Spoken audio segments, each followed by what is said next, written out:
A bullseye graph such as this can be used to record and control the dimensions of forged parts.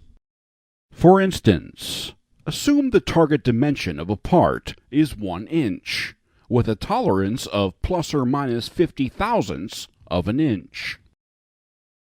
This means that the part dimension must not be smaller than 0.95 inches, or larger than 1.05 inches.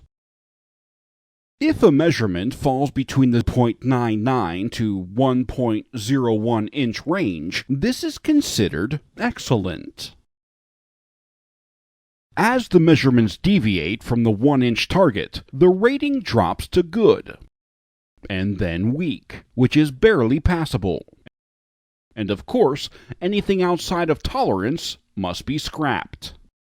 If several parts are measured in the weak range, the forge shop may want to verify that their tooling and equipment meets their standards. Bullseye graphs such as this are simple and efficient methods of quality control.